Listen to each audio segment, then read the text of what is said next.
begged the shipwrecked man. Yorick couldn't say how long the survivor had been lying there, bones broken, bleeding into what remained of his wrecked sailing vessel. He had been moaning loudly, but his cries were drowned out by the multitude of wailing souls that haunted the isle. A maelstrom of spirits gathered around him, drawn to his flickering life force like a beacon, hungry to reap a fresh soul. The man's eyes widened in horror. He was right to be scared.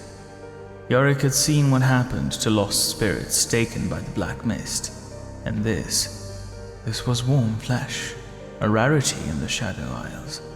It had been, how long? 100 years, since Yorick had seen a living being. He could feel the mist on his back quivering, eager to wrap the stranger in its cold embrace. But the sight of the man stirred something in Yorick he had long forgotten, and whatever it was would not allow him to surrender this life. The burly monk heaved the damaged man onto his shoulders and carried him back up the hill to his old monastery. Yorick studied the face of the injured man as he groaned in agonized protest with each step the monk took. "Why did you come here, live one?" After completing the climb, Yorick carried his guest through several corridors in the abbey before coming to a stop in an old infirmary. He eased the shipwrecked man onto a massive stone table and began to check his vitals. Most of the man's ribs were shattered, and one of his lungs had collapsed. "Why do you waste your time?" asked a chorus of voices, speaking in unison from the mist on Yorick's back. Yorick remained silent. He left the table and made his way to a heavy door in the rear of the infirmary. The door resisted as he pushed, his hand doing little but leaving a print in the thick layer of dust. He pressed his shoulder against the wood and heaved his entire weight into it. "So much effort for naught," sneered the mist. "Let us have him." Again, Yorick answered it with contemptuous silence as he finally forced the door open. The heavy oak dragged across the stone tiles of the monastery floor, revealing a chamber full of scrolls, herbs, and poultices. For a moment, Yorick stared at the artifacts of his former life, struggling to remember how to use them.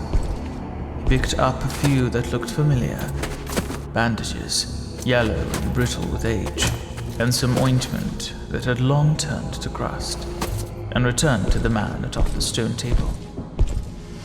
"Just leave him," said the mist. "He was ours the moment he came ashore." "Quiet!" snapped Yorick. The man on the table was now gasping for breath. Knowing he had little time to save him, Yorick tried to bind his wounds, but the rotten bandages fell apart as quickly as he could apply them. As his breath grew more ragged, the man convulsed. He grabbed the monk's arm in agonized desperation. Yorick knew there was only one thing that could save the man's life. He uncorked the crystal vial at his neck and considered the life-giving water it contained. There was precious little left. Yorick was unsure if it was enough to save the man, and even if it did, Yorick was forced to face the truth. In trying to save the man, he was just chasing the memory of his former life, when this cursed place was called the Blessed Isles. The souls in the mist had taunted him, but they taunted him with the truth. This man was doomed, and if Yorick used the tears of life, he would be too. He closed the vial and let it rest against his neck. Stepping back from the table, Yorick watched the man's chest rise and fall one last time.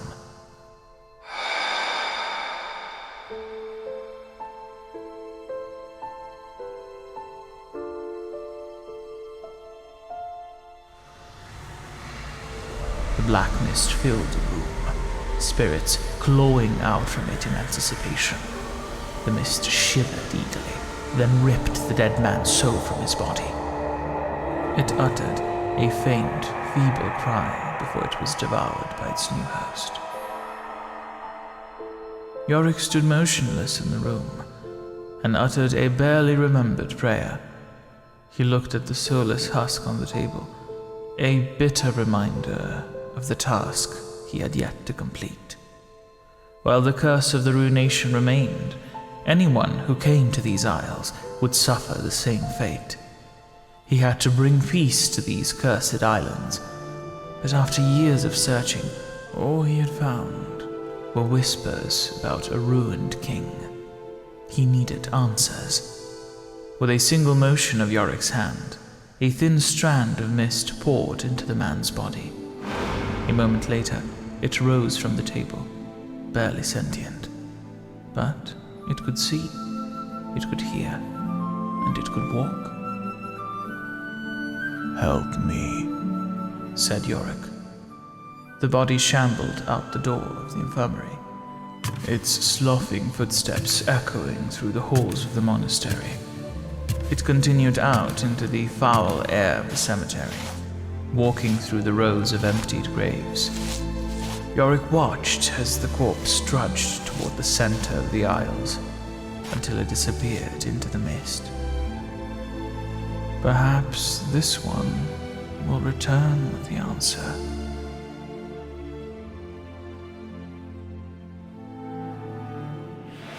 There is no hope.